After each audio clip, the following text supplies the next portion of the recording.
Hello guys, welcome back. चलिए आगे बढ़ते हैं, बेसिक्स ऑफ अकाउंट सीरीज को आगे बढ़ाते हैं। आई होप आप सब चीज़ें लिख रहे होंगे, स्पेशली अगर आप साइंस बैकग्राउंड के स्टूडेंट होंगे तो ठीक है। एंड साइंस वालों को अब आई थिंक थोड़ा सा अकाउंटिंग और कॉमर्स का थोड़ा एक बेसिक नॉलेज आ गया होगा अब धीरे धीरे, क्योंकि हम अकाउंटिंग टेक्निकल टर्म्स ठीक है धीरे धीरे इसके तरफ बढ़ेंगे। बिजनेस क्या होता है, ठीक है, कॉमर्स में क्या क्या होता है, ये सब मैंने आपको बता दिया है। इवेंट्स, ट्रांजैक्शंस, ठीक है, बहुत डिटेल में हमने कल पढ़ लिया था। अब आगे बढ़ेंगे। चलिए अब आते हैं अकाउंटिंग प्रोसेस पे, ठीक है, कि हमारा जो एंड आउटपुट है, हमारा एंड आउटपुट क्या है, कि हमको ये पता करना है कि प्रॉफिट हुआ है या लॉस हुआ है, टैक्स वगैरह कितना भरना है, किससे पैसा आना है, किसको पैसा देना है। तो ये जो बेसिक हर बिजनेस को जो इंफॉर्मेशन चाहिए ये कैसे आएगी, ठीक है। तो ये आती है, उसको हम अलग अलग वर्ड्स अलग अलग इससे बुलाते हैं, ठीक है। नॉर्मली उसको हम कहते हैं फाइनेंशियल स्टेटमेंट्स। क्या कहते हैं? Financial statements. ये कंपनीज में ज़्यादा वर्ड यूज होता है फाइनेंशियल स्टेटमेंट्स, और प्रोप्राइटरशिप या इसमें हम उसको कहते हैं फाइनल अकाउंट्स, ठीक है। फाइनल अकाउंट्स या फाइनेंशियल स्टेटमेंट्स, इसको अलग अलग इसमें अलग अलग कहा जाएगा, जिसमें मेनली एक होता है ट्रेडिंग पीएनएल अकाउंट, कुछ लोग अलग अलग भी बनाते हैं। ट्रेडिंग बिजनेस है तो ट्रेडिंग अकाउंट अलग से बनता है, ठीक है। और नॉन ट्रेडर्स हैं तो मैन्युफैक्चरिंग या अदर अकाउंट बनते हैं, ठीक है। तो ट्रेडिंग पीएनएल या आप नॉर्मल सुनोगे फॉर अ ट्रेडर, और फिर है बैलेंस शीट। मतलब एक होता है इनकम स्टेटमेंट, ठीक है, नाम अलग अलग हो सकता है, पर एक है इनकम स्टेटमेंट जिसमें इनकम आपको पता चलता है। मतलब जो सवाल है आपका वो यहां से जवाब मिल जाएगा कि प्रॉफिट हुआ है कि लॉस हुआ है, वो आपका इनकम स्टेटमेंट बता देगा। यानी इनकम स्टेटमेंट आपका परफॉर्मेंस बताता है कि आपके बिजनेस में आपका परफॉर्मेंस कैसा है, वो आपको इनकम स्टेटमेंट बता देता है। और फिर होता है बैलेंस शीट, ये सब में लगभग सेम ही नाम होता है। तो ये होता है फाइनेंशियल पोजीशन, ये आपका फाइनेंशियल पोजीशन आपको बताता है, मतलब एसेट्स एंड लाइबिलिटीज आपको बताता है कहां कहां से पैसा आना बाकी है या कहां कहां आपका पैसा लगा हुआ है, वो आपको बताते हैं, जिसको हम एसेट्स कहते हैं। और कहां कहां आपको पैसा देना बाकी है, वो होता है लाइबिलिटीज। तो एसेट्स एंड लाइबिलिटीज से आपको फिर बहुत ज्यादा इंफॉर्मेशन मिलती है, ठीक है। तो ये दो स्टेटमेंट्स बनाने का क्या प्रोसीजर है, डायरेक्टली नहीं बनते, स्टेप बाय स्टेप आपको चीजों को रिकॉर्ड करना पड़ता है और स्टेप बाय स्टेप ये बनता है, ठीक है। तो क्या क्या कैसे होता है, तो बेसिक जो प्रोसेस है वो ये है, बेसिक प्रोसेस यही है। सबसे पहला स्टेप होता है बुक कीपिंग, कि आप जो ट्रांजैक्शंस हैं उनका जो डॉक्यूमेंट बनता है, उसके जो प्रूफ होते हैं, उसको पहले आप संभाल के रखोगे। आप ट्रांजैक्शन कर रहे हो, उसका कोई सबूत होगा, सोच के देखो। ये भी आपको डे टू डे आपके लाइफ में ऑब्जर्व करना है कि आप जहां भी जाते हो, जहां भी पैसे का लेन देन होता है, कोई ना कोई डॉक्यूमेंट बनता है। जैसे आप पिक्चर देखने जा रहे हो, टिकट लेते हो, तो टिकट फिजिकल या इलेक्ट्रॉनिक जो भी है, कुछ ना कुछ डॉक्यूमेंट बनता है।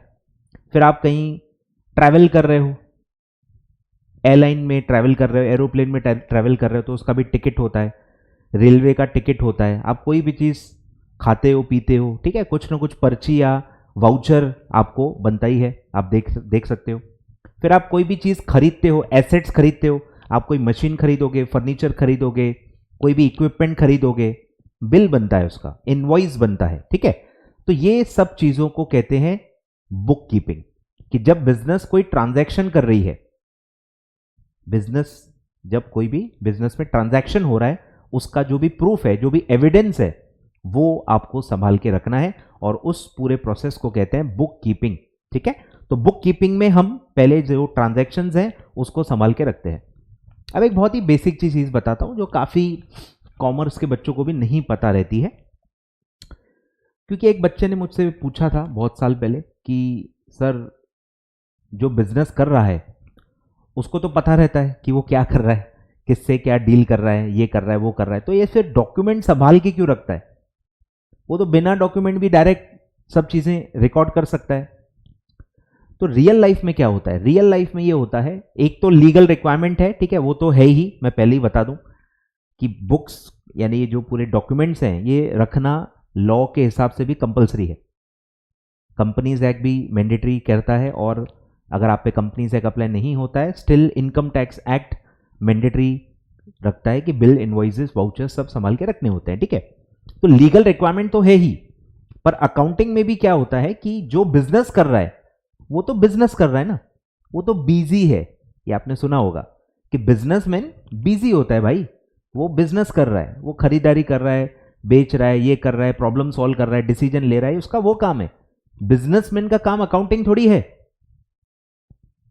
अकाउंटिंग कौन करता है? वो तो अकाउंटेंट करता है, जो कि अलग नॉलेजेबल पर्सन होता है। अकाउंटेंट्स अब ग्रेजुएट्स भी हो सकते हैं, पोस्ट ग्रेजुएट भी हो सकते हैं, क्वालिफाइड प्रोफेशनल भी हो सकते हैं, सीए हो सकते हैं, सीएस हो सकते हैं, सीएमए हो सकते हैं, कोई भी हो सकता है, अकाउंटिंग कोई भी कर सकता है, ठीक है। तो अकाउंटेंट्स अकाउंटिंग करते हैं। अब वो क्या अकाउंटेंट दिन भर आपके दुकान पे गल्ले पे बैठा है? नहीं, अकाउंटेंट्स तो पार्ट टाइम होते हैं भाई। डॉक्यूमेंट जमा करके रखो, हम आके एक उसका हिसाब किताब करके दे देंगे, महीने में एक बार, हफ्ते में एक बार। तो वो एक अलग इंसान होता है। ये भी एक मतलब रियल लाइफ का मैं आपको बता रहा हूं। बिजनेसमैन जो सब जिसको नॉलेज है वो अकाउंटिंग नहीं करता, और जो अकाउंटिंग कर रहा है उसको डे टू डे क्या चल रहा है उसका नॉलेज नहीं रहता, तो उसको कैसे पता चलेगा? तो उसको वो डॉक्यूमेंट से पता चलता है। जब वो बिल देखेगा उसको फिर सब पता चल जाएगा। अगर वो बिल देखेगा कि एसी का बिल है, कोई तो एक है उसका एसी का बिल है, तो वो एसी का बिल देख के सब समझ जाएगा कि किससे लिया है, कितने में लिया है, उसमें जीएसटी कितना इंक्लूडेड है, एड्रेस कहाँ पे सप्लाई हुआ है, और उसमें क्या रेट है, कितने एसी है, कौन से क्वालिटी के हैं, क्या डिस्क्रिप्शन है, सब उसमें लिखा रहता है। बिल देख के जो अकाउंटेंट है वो आपका पूरा ट्रांजैक्शन समझ जाता है। इसीलिए बुक कीपिंग का काफ़ी इंपॉर्टेंस है। तो बिजनेसमैन बिजनेस करते रहेगा और वो हर ट्रांजैक्शन का डॉक्यूमेंट संभाल के रखेगा, और वो दे देगा सीधे फाइल बना के उसको, ये ले भाई, अब वो उससे अकाउंटिंग करेगा। तो इसीलिए बुक कीपिंग काफ़ी मायने रखती है, ठीक है, क्योंकि वो कम्युनिकेट करती है। ट्रांजैक्शंस कम्युनिकेट होते हैं अकाउंटेंट को, और वो अकाउंटेंट उसमें से फिर अकाउंटिंग करता है, ठीक है। तो बुक कीपिंग में ये सब होता है, ठीक है। ये जो मैंने आपको बताया कि ओनर अलग होता है और जो अकाउंटेंट है वो नॉर्मली अलग ही होता है। सेम रह सकता है, काफ़ी लोग ये भी उनके दिमाग में आ रहा होगा कि अगर सेम रहा तो, अरे सेम रहा तो भी बिकॉज ऑफ लीगल रिक्वायरमेंट तो आपको रखना ही है।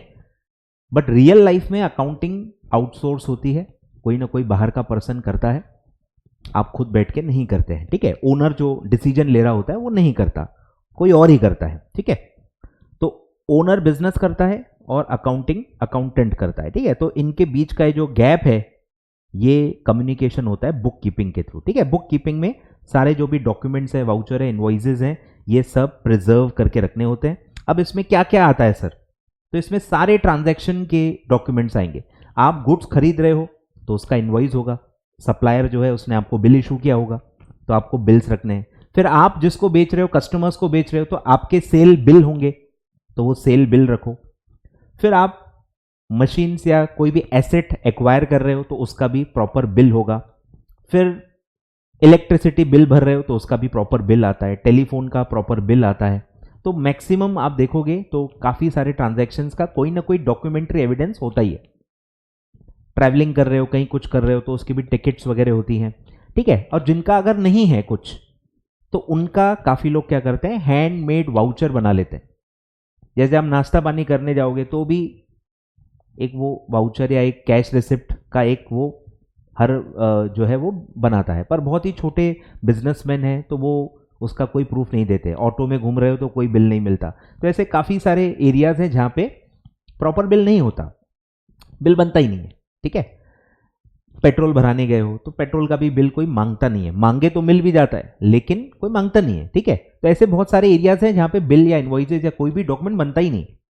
तो वहाँ पे काफ़ी लोग खुद वाउचर्स बनाते हैं कि जो पैसे दे रहा है, पेट्रोल भराना है आपको तो पेट्रोल भराने के लिए पैसे देने पड़ेंगे, तो जो भी कैशियर है या जो भी कंसर्न पर्सन है वो आपको पैसे दे रहा है, तो वो पैसे बनाते वक्त वो वाउचर बना देगा कि मैंने ये पर्सन को इस पर्पस के लिए इतने पैसे दिए हैं, और सामने वाले की साइन लेता है, तो उसको कहते हैं वाउचर्स, पेमेंट वाउचर्स।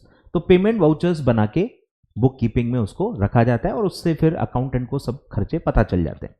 ठीक है, तो ये सारी चीजें आती हैं, purchase bill, sale bill, vouchers, agreements, आपने कोई एग्रीमेंट किया है, रेंट एग्रीमेंट किया है, कोई बिल्डिंग खरीदी है तो उसका सेल डीड है, ठीक है, बैंक स्टेटमेंट्स हैं, ठीक है, बैंक के सारे ट्रांजैक्शन बैंक स्टेटमेंट से आपको पता चल जाते हैं, जीएसटी, इनकम टैक्स, इनवॉइसेस, ठीक है, ये सब मिला के जब आप उसको सिस्टमैटिकली अरेंज करके, क्लासीफाई करके, प्रॉपर फाइलिंग सिस्टम बना के रखते हो तो उसको कहते हैं बुक कीपिंग। ठीक है, तो रियल लाइफ में आपको ऐसा हर बिजनेस या ऑफिस या बड़े कंपनीज में दिखेगा ही, ये सब ऐसा दिखेगा, यही है आपका बुक कीपिंग। ठीक है, अलग अलग बिजनेस में अलग अलग तरीके से रखा जाता है। बैंक वैंक में तो बहुत ज़्यादा विजिबल आपको दिखेगा क्योंकि बैंक डॉक्यूमेंट हैवी बिजनेस है, इंश्योरेंस, ये सब डॉक्यूमेंट हैवी बिजनेसेस हैं, तो ये तो बहुत डिटेल में सारी चीज़ें मेंटेन करते हैं। ठीक है, तो ये सब चीज़ें दिखेंगी और यही चीज़ों को कहते हैं अकाउंटिंग में बुक कीपिंग। ठीक है, तो बुक कीपिंग को आप सिस्टमैटिकली रखते हो, ठीक है, टाइप वाइज प्रॉपर क्लासिफाई करके रखते हो ताकि जब जिसको जो चीज़ डॉक्यूमेंट देखना है तो उसको ढूंढना ना पड़े। मुझे किसी ABC पर्सन का कोई एक मंथ का इनवॉइस चाहिए, अगर सब आप मिक्स कर दोगे तो फिर तो आपको ढूंढने में 1 महीना लग जाएगा। तो इंस्टेंट रिट्रीवल हो जाए डॉक्यूमेंट्स का, जब जो डॉक्यूमेंट चाहिए इंस्टेंट अगर आप ढूंढ पाओ या फ्यू सेकेंड्स या फ्यू मिनट्स में ढूंढ पाओ, उसके लिए उसको क्लासीफाई करके proper systematically date wise arrange करके रखना बहुत ज़्यादा ज़रूरी है। ठीक है, तो ये सब हम डिटेल में बाद में पढ़ेंगे। तो ये होता है बुक कीपिंग। तो आपने पहले डॉक्यूमेंट सारे रख लिए, उसके बाद होता है पहला स्टेप रिकॉर्डिंग, कि हर ट्रांजैक्शन को रिकॉर्ड करते हैं, बुक्स ऑफ अकाउंट में रिकॉर्ड करते हैं और उसको कहते हैं रिकॉर्डिंग। और इसके लिए एक बुक बनती है जिसको कहते हैं जर्नल। 2 ऑप्शन होते हैं इसमें, एक है नॉर्मल जर्नल, जर्नल एक बुक होती है जिसमें हम रिकॉर्ड करते हैं, या एक ऑप्शन होता है सब्सिडियरी बुक्स, ये भी हम अलग से पढ़ेंगे। ये जो बड़े बिजनेसेस होते हैं जिनके बहुत ही ज्यादा ट्रांजैक्शंस होते हैं वो सब्सिडियरी बुक रखते हैं, और बाकी जो नॉर्मल छोटे या मीडियम एंटरप्राइजेस होते हैं वो नॉर्मल जर्नल रखते हैं। ठीक है, तो जर्नल या सब्सिडियरी बुक्स में आप रिकॉर्डिंग करते हो, ट्रांजैक्शंस को, इवेंट्स को रिकॉर्ड करते हो जो फाइनेंशियल नेचर के हैं।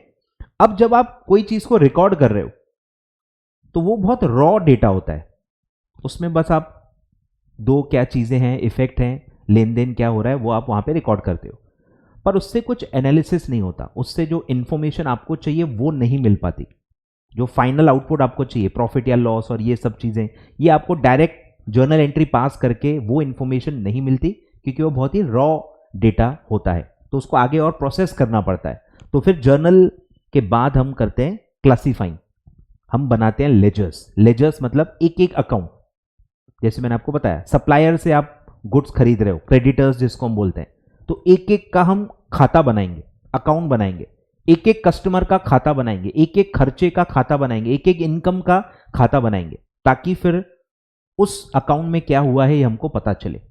अब उससे भी फाइनल इंफॉर्मेशन नहीं मिलती, उससे भी एक एक खाते को देख के आप नहीं बता सकते कि आपका प्रॉफिट हुआ है कि लॉस हुआ है।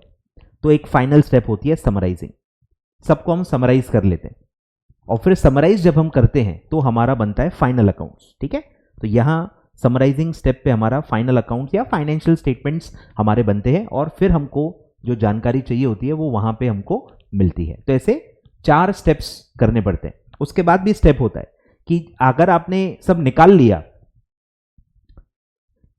कॉर्पोरेट जो स्ट्रक्चर्स होते हैं जैसे कंपनीज होती हैं, एक बेसिक फीचर आप पढ़ोगे आगे चल के कि separation of ownership and management, कि कॉर्पोरेट स्ट्रक्चर्स में क्या होता है, ओनर अलग होते हैं और जो मैनेजमेंट है जो उनको चला रहा होता है वो अलग होते हैं, जिनको हम कहते हैं बोर्ड ऑफ डायरेक्टर्स, और जो ओनर्स होते हैं उनको हम कहते हैं शेयर होल्डर्स।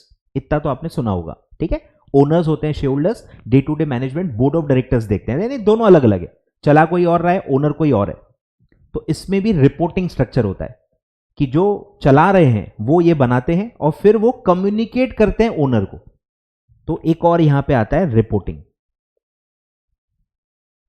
और इसमें आप आगे चल के पढ़ोगे एनुअल रिपोर्ट, सुना भी होगा आपने। तो एनुअल रिपोर्ट्स बेसिकली क्या होता है, कम्युनिकेशन होता है कि जो मैनेजमेंट वाले हैं जो ये बना रहे हैं फाइनेंशियल स्टेटमेंट्स, ये ऑफिशियली कम्युनिकेट करते हैं इंफॉर्मेशन को टू द ओनर्स।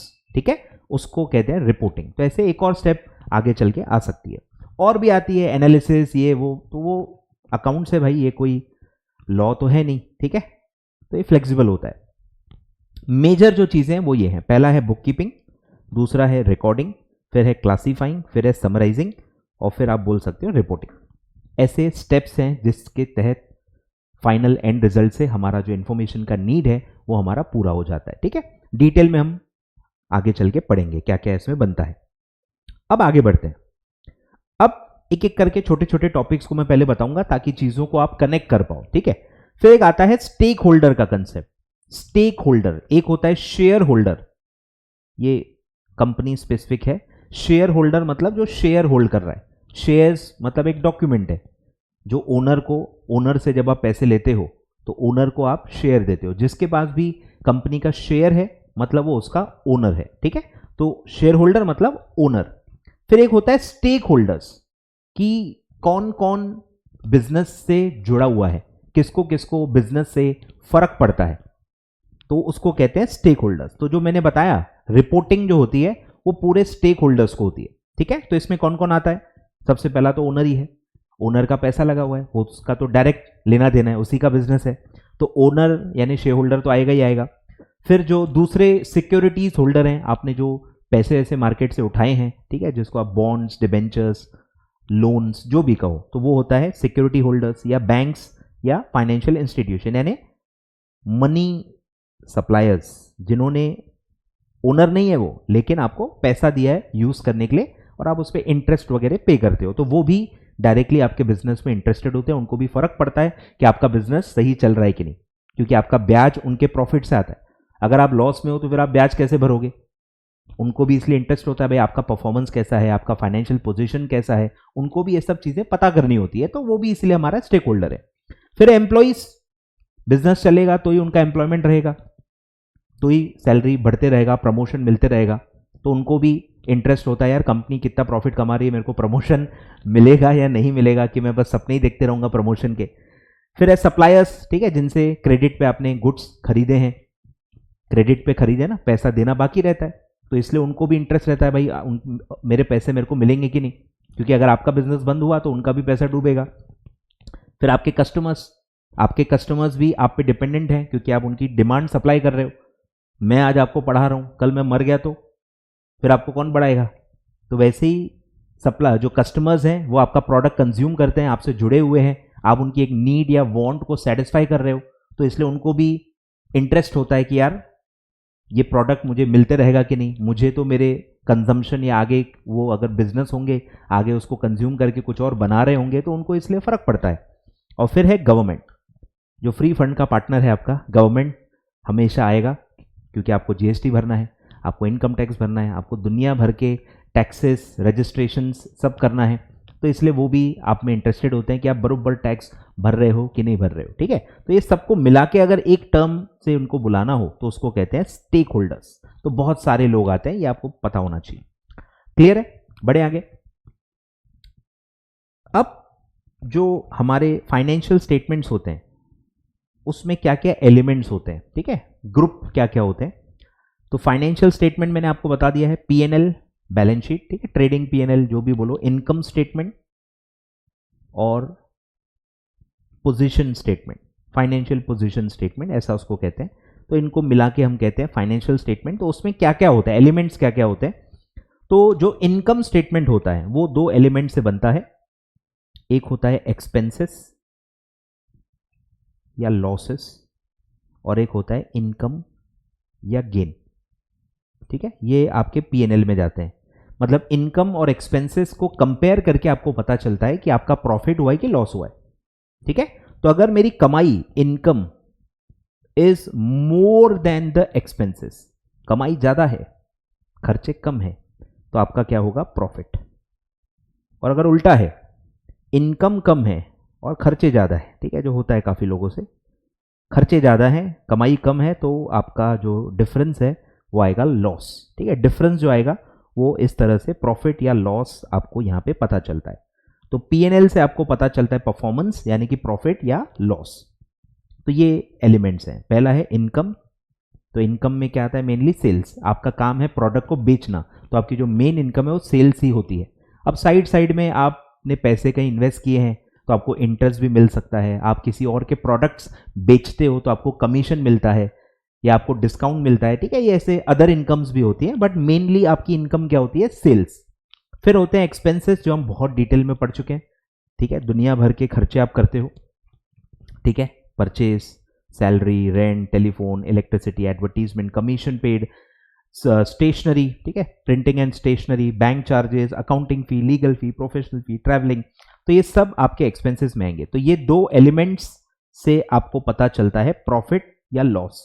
और फिर जो दूसरा स्टेटमेंट बनता है वो है पोजीशन स्टेटमेंट, जो उसको आप कहते हो बैलेंस शीट। तो बैलेंस शीट में तीन एलिमेंट होते हैं। एक है जो ओनर का पैसा है, ओनर के पैसे को कहते हैं इक्विटी, या उसी को जो हमने कहा था कैपिटल, ठीक है, ओनर का पैसा।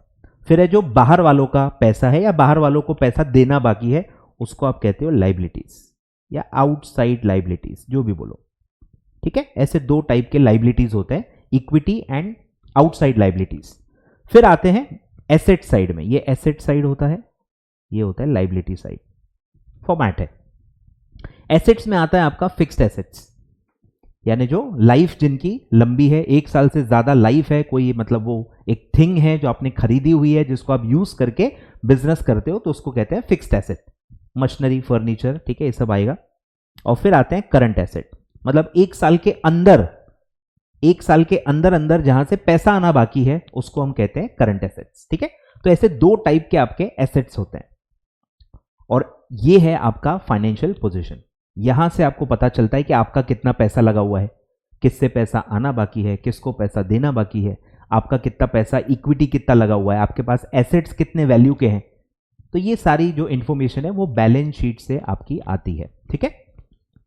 तो ये आएंगे आपके तीन एलिमेंट्स जो बैलेंस शीट में आते हैं, एसेट्स, ठीक है, एसेट्स फिक्स्ड एसेट भी आते हैं, करंट एसेट भी आते हैं, building, plant, furniture, machinery, computer, vehicle, accounting, AC, softwares, ठीक है, एक्सेट्रा।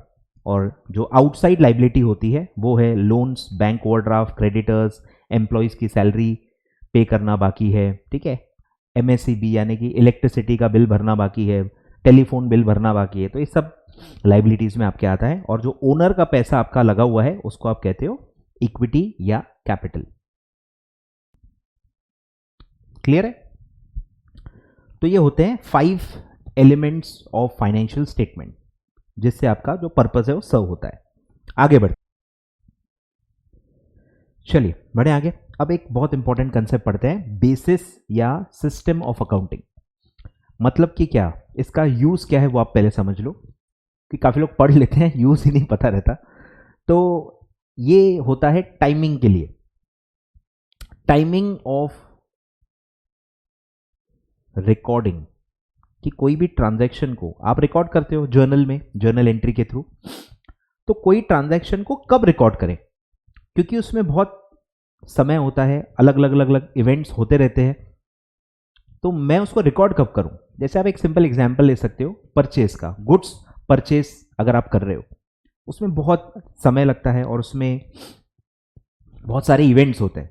कि भाई आप पहले सोचोगे कि मैं कौन से सिटी या स्टेट से परचेसिंग करूं, पूरा आप रिसर्च करते हो इधर उधर और बिजनेसमैन से पूछते हो, वहां से मतलब वो चालू हो जाता है काम। फिर आप सिटी सिलेक्ट करते हो, सिटी के अंदर फिर कौन कौन से सप्लायर्स हैं, वेंडर्स हैं, वो आप पता करते हो, और फिर जाते हो एक्चुअली परचेसिंग करने, आप जाते हो, फिर वहां सबसे मिल के आते हो, उनके गुड्स वगैरह देख के आते हो, जो भी कंडीशंस हैं आपके ट्रांजैक्शंस के वो आप वहां पे एग्री करके आ जाते हो, फिर आप वापस आ जाते हो। और फिर आप यहाँ आके सोचते हो कि यार कंपैरिजन करके सब करके आप एक वेंडर चूज करते हो, जिसको फिर आप परचेस का ऑर्डर प्लेस करते हो। फिर वो विद इन सम टाइम आपको गुड्स भेजता है, फिर आप उसका पेमेंट करते हो। ऐसे यानी बहुत सारे इवेंट्स होते हैं और इसमें अच्छा खासा टाइम लगता है। अब आपने काम तो एक ही किया, परचेसिंग। अब इतने सारे इवेंट हुए, मैं कब मानूं कि परचेसिंग हो गई है? टाइमिंग क्या है, कब उसको रिकॉर्ड किया जाए? क्योंकि प्रोसेस तो बहुत पहले से स्टार्ट हो जाता है और बहुत सारे इवेंट्स के बाद वो खत्म होता है। ऐसे हर जगह पे होता है, हर एक्सपेंसेस, हर आप कोई एसेट खरीदने जा रहे हो उसमें भी ऐसे ही होगा, आप खुद माल बेच रहे हो उसमें भी तो बहुत सारे इवेंट्स होते हैं। कस्टमर आता है, देख के जाता है, फिर बताएगा, फिर करेगा, फिर वो ऑर्डर देगा, फिर हम उसको गुड सप्लाई करेंगे, फिर वो पैसे देंगा। कितने सारे इवेंट्स होते हैं, सब पूरा एक ही दिन पे हो जरूरी थोड़ी है। सारे इवेंट्स एक ही दिन पे हो तो मैं मानूंगा कि चलो टाइमिंग का कोई फर्क ही नहीं पड़ता, पर ये इवेंट्स काफी बार अलग अलग अलग अलग डेट्स पे होते हैं, बहुत गैप होती है उसमें। तो वो ट्रांजैक्शन कब हुआ, कब उसको रिकॉर्ड किया जाए अकाउंटिंग में, ये सवाल हमेशा उठता है। तो उसके हिसाब से ये दो बेसिस बने हुए हैं, दो चीजों को मतलब माना गया है। एक है कैश, हर ट्रांजैक्शन में कैश तो इन्वॉल्व होगी, आज या कल या परसों जब भी है कैश तो होगा ही ना, क्योंकि आप मॉनेटरी ट्रांजैक्शन को ही रिकॉर्ड कर रहे हो, तो हर चीज में कैश का तो लेन देन होना ही होना है। तो कैश के हिसाब से अगर आप रिकॉर्डिंग कर रहे हो, कैश के हिसाब से मतलब जब कैश का मूवमेंट हो रहा है, कैश आ रही है या कैश जा रही है, कैश का जिस दिन मूवमेंट होगा वो ट्रांजैक्शन उस दिन हुआ है, मैं ऐसा मान के उस दिन रिकॉर्ड करूंगा, तो वो मैं cash basis of accounting use कर रहा हूं। कैश का मूवमेंट डिसाइड करेगा टाइमिंग ऑफ रिकॉर्डिंग, ठीक है। तो कैश इनफ्लोस या कैश आउटफ्लो को हम रिकॉर्ड करते हैं, उसके हिसाब से एसेट, लायबिलिटी, इनकम, एक्सपेंसेस को हम रिकॉर्ड करते हैं। तो cash is the determining element. दूसरा होता है अक्रूवल बेसिस। अक्रूवल बेसिस कहता है भाई मैं कैश के हिसाब से रिकॉर्ड नहीं करूंगा, मैं बेनिफिट्स या उसको कहते हैं ड्यू बेसिस पे रिकॉर्ड करूंगा। ड्यू बेसिस का थोड़ा अलग अलग मतलब निकलता है अलग अलग आइटम्स के लिए, कि जब भी आप उस ट्रांजैक्शन में बाइंड हो जाते हो, ड्यू को हम बाइंड भी बोल सकते हैं, कि जब भी आप कोई चीज में बाइंड हो जाते हो लीगली, आपको वो रिकॉर्ड कर लेना चाहिए। अब अगर मैंने परचेस का ऑर्डर दे दिया है, और अगर वो परचेस ऑर्डर में या आपके टर्म्स में लिखा हुआ है कि एक बार ऑर्डर प्लेस हो गया तो आप उसको रिट्रैक्ट नहीं कर सकते, तो परचेस ऑर्डर में आप बाइंड हो जाओगे। तो आप जिस दिन परचेस ऑर्डर प्लेस कर रहे हो, आपका ट्रांजैक्शन उसी दिन हो गया, क्योंकि आप इसको कैंसिल कर ही नहीं सकते। तो ऐसे हर ट्रांजैक्शन में कोई ना कोई वो एक इवेंट होता है जिससे आप बाइंड हो जाते हो। नॉर्मली जब भी बिल बनता है, कोई इनवॉइस बनता है, आप बाइंड हो जाते हो।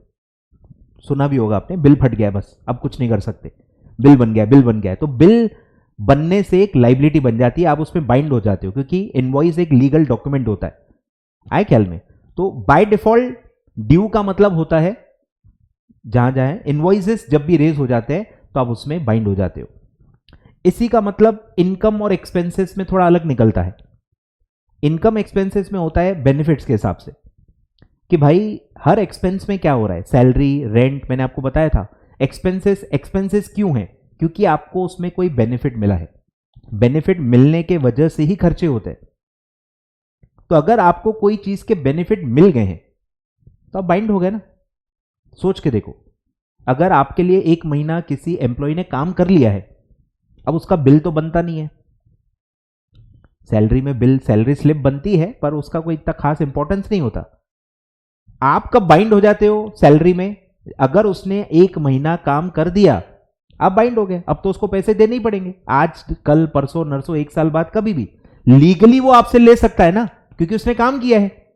अगर आपने किसी की बिल्डिंग एक महीना यूज कर ली या 15 दिन भी यूज की, जैसे जैसे आप यूज कर रहे हो आप बाइंड होते जा रहे हो। तो महीने महीने में जैसे हम पेमेंट करते हैं, तो महीने महीने का यहां पे चलता है कि एक महीना अगर मैंने बिल्डिंग यूज कर ली, अब मुझे उसका रेंट देना ही पड़ेगा।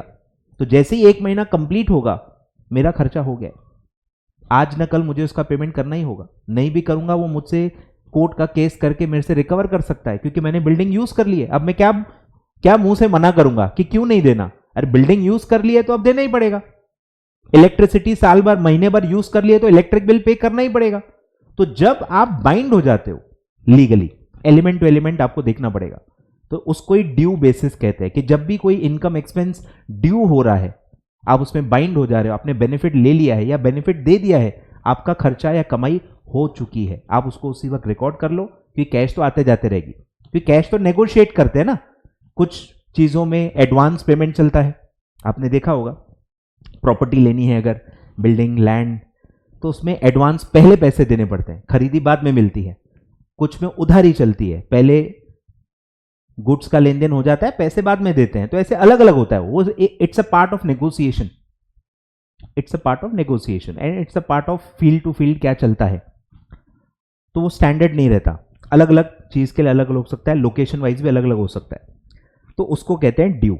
मतलब आप जब लीगली बाइंड हो जाते हो आपको वो रिकॉर्ड कर लेना चाहिए, ठीक है। तो ऐसे दो बेसिस ऑफ अकाउंटिंग होते हैं, ठीक है। तो इनकम को मैं अपनी इनकम कब मानूंगा, जब मैंने मेरा काम कर दिया है।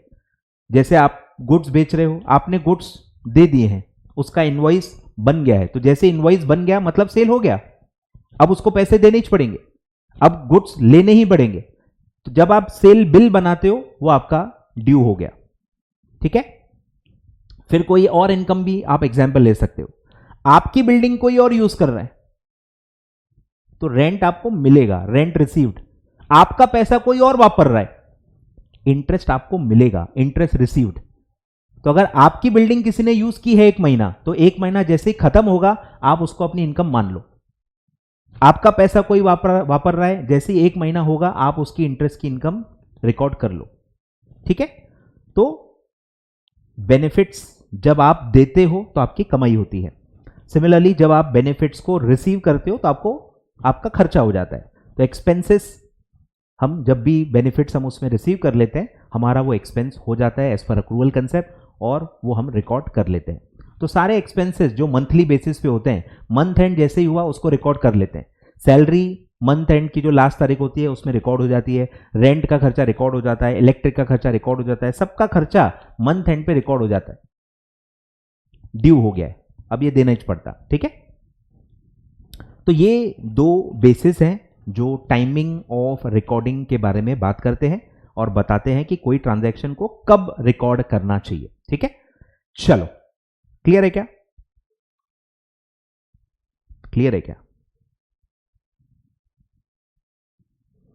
और आगे भी इसके कनेक्शंस आएंगे, ठीक है, कनेक्शंस आएंगे और इसको डिटेल में पढ़ेंगे। अभी जितना बताया आप अभी उतना ख्याल में रखो, इसके और बहुत सारे कनेक्शन, निटिग्रिटीज, बारीक बारीक चीजें और आएंगी, ठीक है। तो आज इतना ही है, ठीक है। कल आगे बढ़ेंगे, कल मैं अब कंसेप्ट्स को आगे बढ़ाऊंगा। कुछ हमने कंसेप्ट्स ऑलरेडी पढ़ लिए हैं, ठीक है। क्या क्या पढ़ लिए एक बार बता दो। हमने एंटिटी कॉन्सेप्ट पढ़ लिया है, ठीक है। बिजनेस अलग है, ओनर अलग है, ठीक है। बिजनेस के एक्सपेंसेस, बिजनेस की इनकम, सब बिजनेस के ट्रांजैक्शन अलग रखो, ओनर के ट्रांजैक्शन अलग रखो, ठीक है।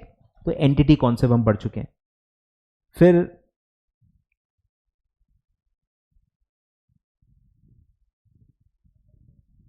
फिर हमने अभी पढ़ा अक्रूवल कंसेप्ट, ठीक है। अक्रूवल बेसिस ही अक्रूवल कॉन्सेप्ट भी होता है, ठीक है। तो वही सेम है पूरा। फिर हमने